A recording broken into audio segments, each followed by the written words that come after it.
美军对于曾经打败过自己的对手是非常敬畏的，把安全部队援助旅的部分人马派驻在台湾，就想阻止中国统一。哪怕是最狂妄的美国反华分子，也不敢有这样的妄想。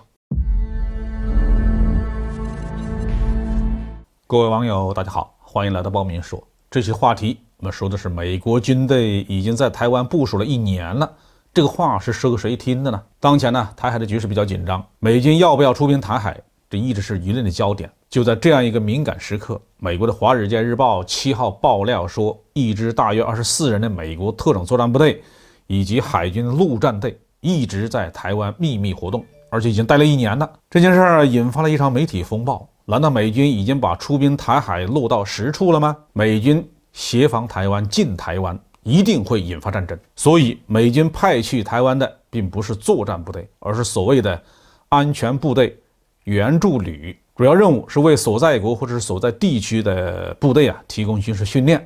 也就是我们常说的美国教官。美国教官呢，一般不承担战斗任务，而是教对方的军队怎么去打仗，所以把他们叫做美国驻军呢，似乎还差点意思。但是你说他不是美军吗？他们又是属于美国正规部队的人呢。应该说，美国教官在台湾并不是一个秘密。早在2021年的5月份，相关新闻就已经出现在了公开报道之中，当时并没有引起媒体的高度的关注。而这一次，《华尔街日报》似乎是要主动的炒作一下这件事儿。美国此举是为了吓阻解放军让他们不敢在台湾岛上投射武力吗？应该说，这种可能性并不存在，美国方面也不至于这么糊涂。早在解放战争期间，解放军就不止一次捕获过国民党军队当中的美国教官，一些地方部队还主动和美国驻军交火，最终让美国军队灰溜溜地逃出了中国。到了朝鲜战争和越南战争期间，解放军更是和美国军队正面硬杠，给他们留下了深刻的记忆美军对于曾经打败过自己的对手是非常敬畏的，把安全部队援助旅的部分人马派驻在台湾，就想阻止中国统一。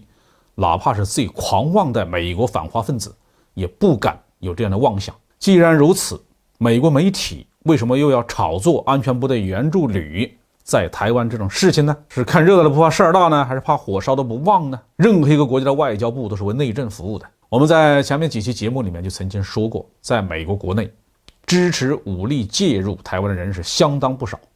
大约有41%的美国人明确表示自己一定支持美国武力干涉台海问题，只有10%几的人表示自己坚决反对这样做，剩下的人都是拿不定主意的。美国军方为了迎合民意，表现出自己不怕解放军，自然要有所表现。此时此刻美国海军正在派遣2个航空母舰战斗群在中国的南海边缘游荡，美国空军动辄从加索纳基地或者是关岛基地起飞侦察机甚至轰炸机进入中国南海飞行。海空军有技术上的优势，可以在西太平洋行动，那2只军靴只能踩在土地上的陆军和海军陆战队怎么办呢？难道美国陆军又要像科索沃战争前夕那样费了好几个月的时间调兵遣将，却一枪没放就迎来了战争结束的消息吗？所以美国陆军也一定要证明一下自己，其实在台湾问题上并不是无所作为。这就是美国媒体2度炒作所谓安全部队援助旅部署台湾的主要目的。假如台海战争真的爆发，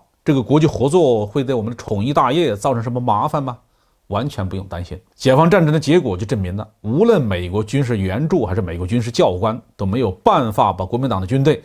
及其继承者台湾军队变成一支有战斗力的武装，在解放军面前只能是一触即溃的下场。至于这些教官会不会投入战斗，那大家就更用不着担心了。